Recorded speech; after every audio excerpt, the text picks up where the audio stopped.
I have a project for you. It's for a family member. Once it goes live, you'll be sorted. But for now, I'll be sending you a data bundle. Then I said yes. I wrote the code, I built the features, I pushed it to GitHub repository. The project never launched. I never got paid. The code is still sitting in my repository right now as we speak. If you've been in the game for a while now, you know what I'm talking about. Today we are talking about how to price your freelance gig. This is not about theory, this is my experience, the stuff I learned the hard way.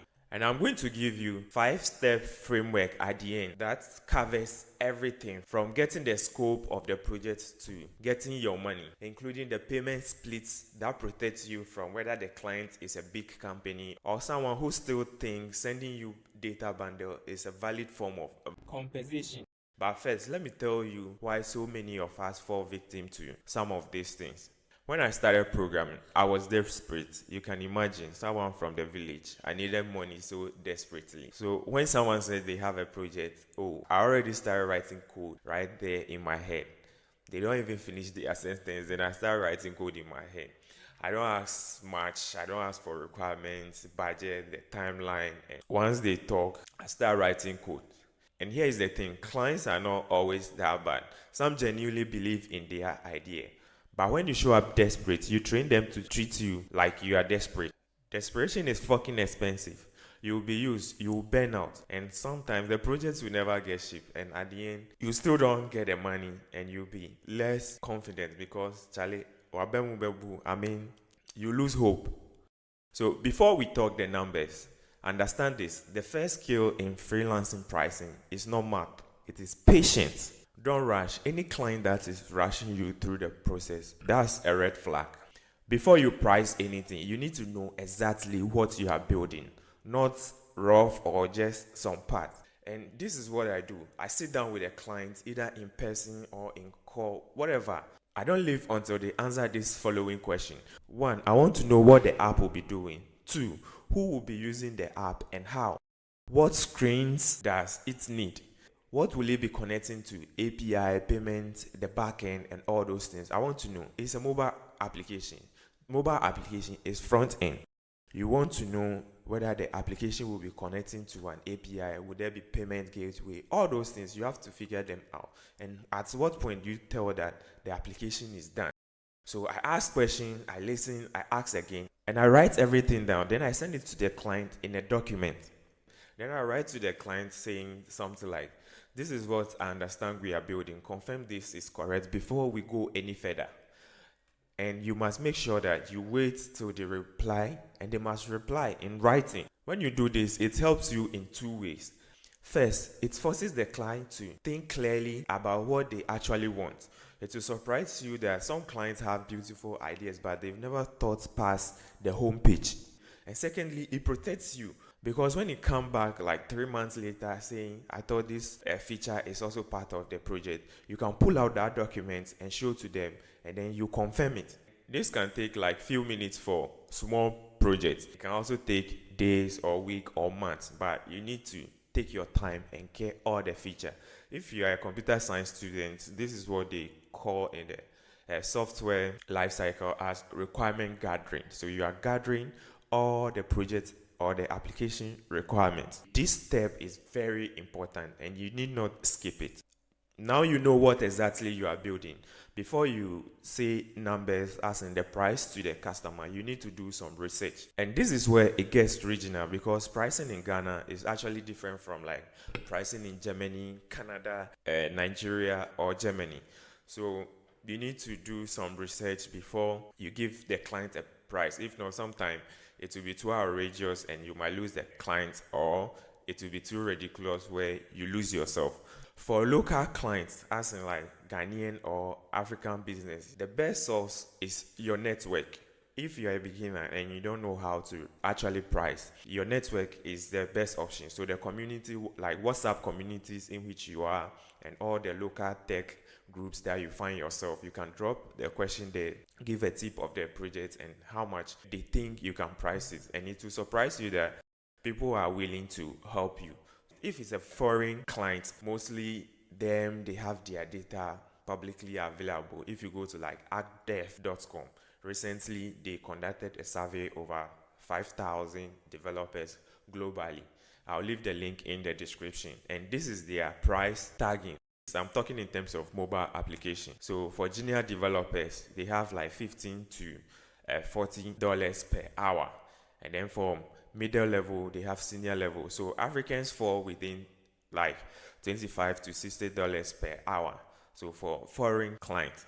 So sometimes it is not every project that you price in hourly base.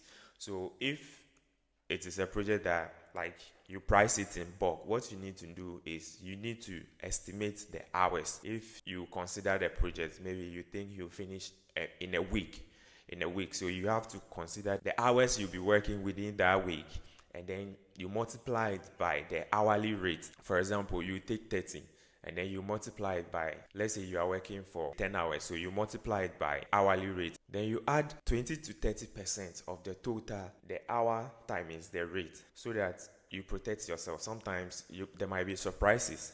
So whatever total you got from multiplying the hours you'll be working by the rate, strike 20 or 30% of it and then add it to the total again, so that you give to the client. That way you protect yourself if there are any surprises. The third step is to know your floor. So the floor is your minimum price that you accept and deliver quality work without resentment. That is not the minimum to survive. It is the minimum to work properly. Anything below your floor, you will rush, you will cut corners and deliver bad work, and that will hurt your reputation. So once you know your floor, you know where you set the limit that you will not go below that price. And then you have your ceiling. That's when you are pricing, especially like the local market here. Clients will be saying, calm down, yisu, yisu, yisu, and all those stuff. So make sure you raise the bar a lot. So if you want to take like $100, you need to charge like $150, so that you bargain and come and reach your floor. You don't go below your floor, which is in this case $100. Okay, so you set the bar high so that you bargain down. That's how you win. Don't be worried what the client is doing, because if the client actually understand the value the software or application is bringing to their business, they'll be ready to pay for the right amount. Don't be desperate, like I said from the beginning. And don't try to explain yourself too much. You are the professional. You know what goes into it to deliver the product. So don't try to explain yourself too much. The fourth step is the payment structure. Once the project is agreed, here is the payment plan you need to use to protect yourself. You must take 50% upfront before you write a single line of code. This is non-negotiable because it proves that the client is serious and ready to commit. Anyone who genuinely believes in their project will not struggle to pay like half upfront. And if later they disappear, people bring projects and they are having mental orgasm. So they come with a project idea so beautiful and they'll come and consult you. You start the project. If you don't get a down payment, along the line, they can abandon the project and you lose. So once you make them commit like 50%, that protects you. So even if they leave, at least you need work for free. Then when the core functionality is built and working, that's the MVP, you take another 25%. This is the checkpoint. So the client can see and test that the product is working. You are all aligned. Then you take the 25%. Then finally, when you deploy the application to the store and it's live, you collect your last quarter. So this payment style does something psychologically too. It keeps your clients engaged at every stage because their money is involved. So they'll be ready. When you call them, they'll respond. They'll also be checking up on you. So it's a win-win for everybody. So for foreign clients like this, you have different payment means you can use. So regardless of whichever payment means you are using, whether Momo, bank transfer, wire transfer for foreigners, make sure you capture all this in a document and send to the client to confirm. Now let's talk about the fifth step, which is the contract. So draft a contract, get it signed before work starts. I know this might sound new and you ask like a contract for a small application, but no matter the size of the project, it is always important to protect yourself legally and professionally. So make sure you sign a contract, and the contract must capture everything about the project: the total price, the payment schedule, the timeline, the milestone. What happens if the clients add a new feature? Is that a new code? So if a new feature comes, would they require a new payment? What happens if either parties exit? For beginners especially, once the contract is signed, the scope is locked. New features means new conversation and new price. This is how you avoid the scope creep, which is how projects turn from profitable to painful. There are free contract templates online, and now we have AI ChatGPT that can draft for you. You should start using it. As you are doing it, you'll be getting more understanding of how to draft it. If you have access to a lawyer too, it's cool. So you should get one as soon as possible before even you get your next client. Let's stop for a moment. Let me ask you a question. Are you a beginner still figuring out how to price? Or you are a middle level guy who been undercharging? Or you are a senior developer who still find these things uncomfortable? So just type beginner, mid, or senior. Any level you are, just type it in the comment section. I want to know which part of this hits differently for you.